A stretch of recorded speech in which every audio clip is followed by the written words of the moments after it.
Hey guys, welcome to my page Black Lens, and today we'll be talking about making rank. So recently I did make Staff Sergeant, which is E5 for the Air Force, and I just want to answer some of the questions that I've gotten since making rank, the experience, testing, and putting on the actual rank, and what everything has looked like. So I have a few questions here that I'll be answering, like kind of like a Q&A session. The first one is a little background on making Staff Sergeant. So last year, around March to April, and then I was given a test date to go test for making rank. Now, the way it works is there's two main things that you study: your CDCs, which are career development courses. Almost every career field has it, but some career fields are phasing it out. And then we have the PDGs. The PDGs are for basically it's Air Force knowledge, Air Force history, Air Force stuff. So there is one book that is solely about your job, and there is one book about the Air Force life and culture and stuff like that. So you study these two books, you get your test date, and then you go to take a test.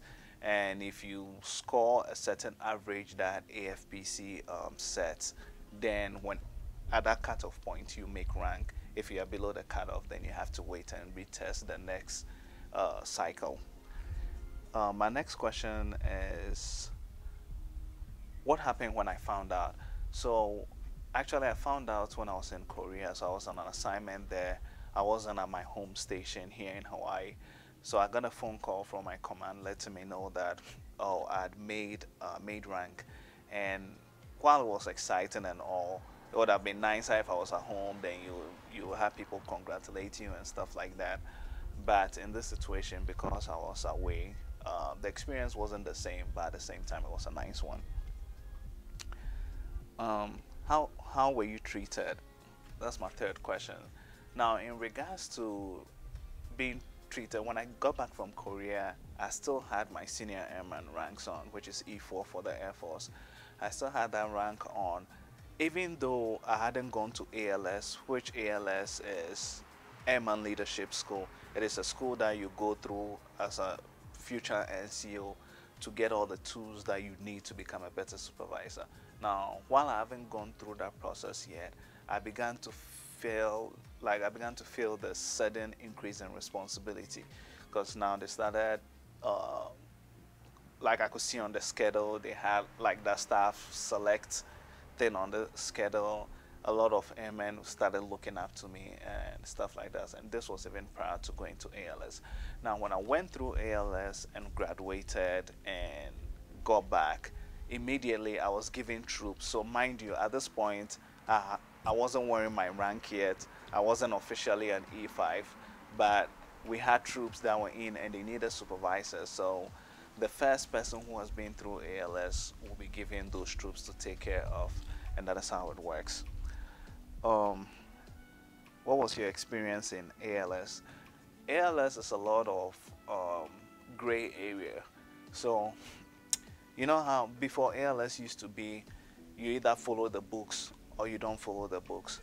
Now there is a gray area. They want you to solely use your judgment, given the knowledge that you have from the Air Force and your own experience. They want you to blend down knowledge in making a good decision.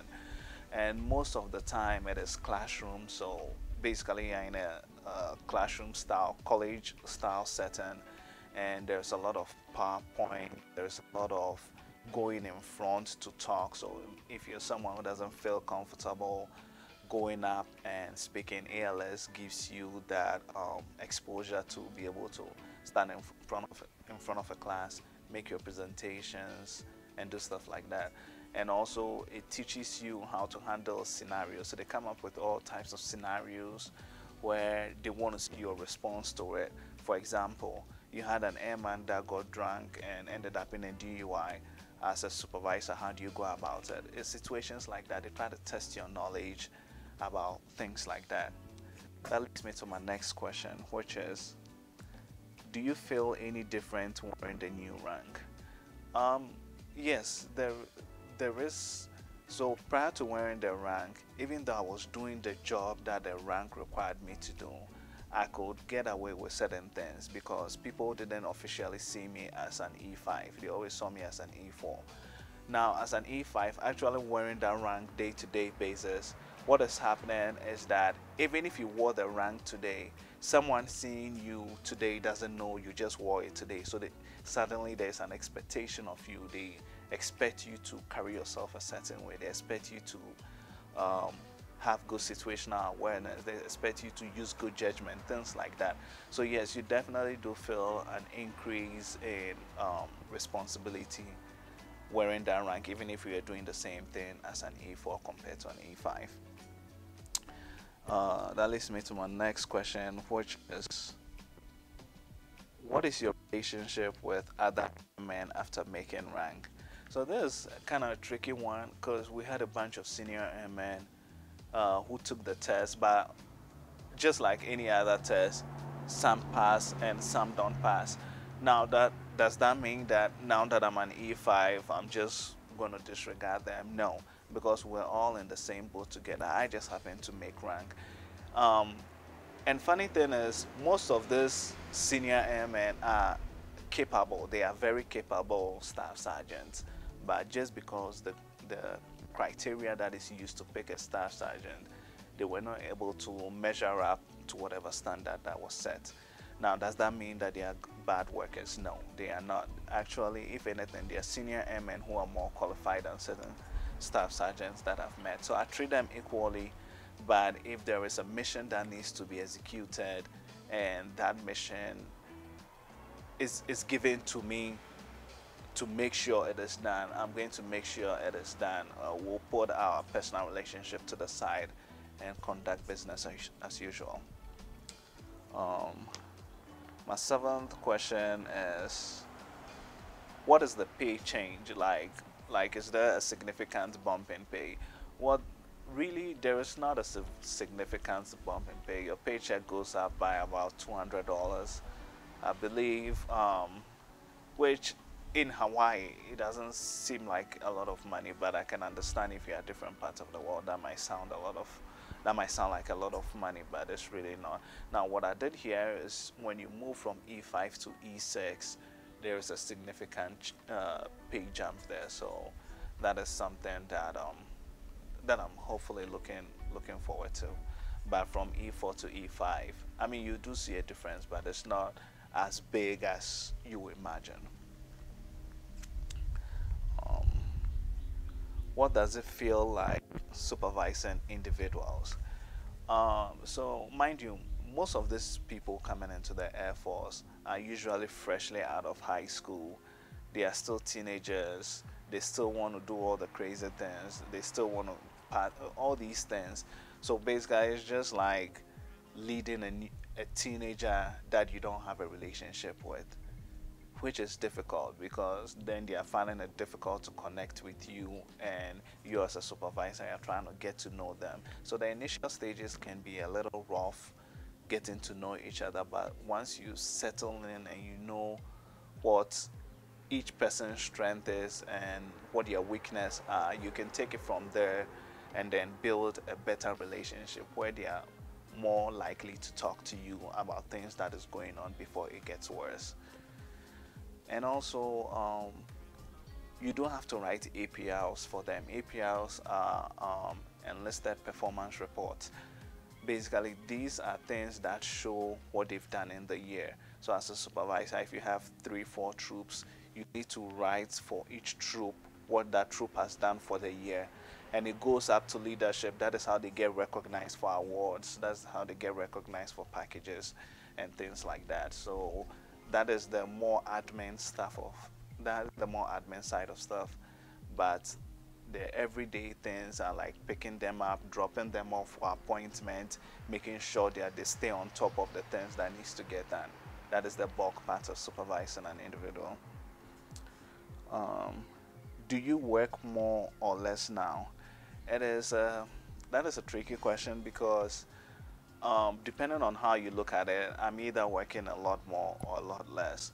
Now, if you're in the junior enlisted, which is airman basic all the way to senior airman, most of the work you do is hands-on. So you're actually the one fixing equipment, you're the one going out there, you're the one they see doing it. But once you become a staff sergeant, it is not more of doing it, it is more of a supervisory role. So they give you the mission for the day, and it is your job to use these people to execute the mission in a professional way. So I can understand how it looks like you might not be doing a lot of job, because most of the things you do is on the admin side. So you're on the computer a lot, you are doing emails a lot, you are writing EPRs, you are filling out reports. Occasionally you come out to the field to make sure things are going as planned, things like that. So just depending on how you look at it, it might look like you're not doing a lot, but you actually are. And then my final question is, what advice would you give to people trying to make rank? Now, I would say go for it. Some people say there's this thing called the E4 mafia, where they say that E4 is the best rank. Yes, it's true. E4 is the best rank because you are doing almost everything a staff sergeant to do, but they can't punish you for not living up to what a staff sergeant is supposed to do. But at the same time, you're an airman, so it's like you're in this lingo, you're an expert in the field, but you're not quite there yet. So I understand how that can look very comfortable to be in that rank for a long time. Now, if you can study for it, if you can do what needs to be done to make rank, I'll say go for it, because if you're already doing what a staff sergeant needs to do, you might as well get paid for it. Now, on the flip side, if you are not sure you are in the position to lead people yet, and you want to take a couple years extra to settle in your position, then that makes sense. Then that makes sense to take a step back, let one cycle pass, reevaluate your needs, make sure that, okay, this is what I want to take on, because there's a lot of unconventional things that you have to do. You have to stay at work a lot more longer. You have to go for meetings, whether they are of interest to you or not.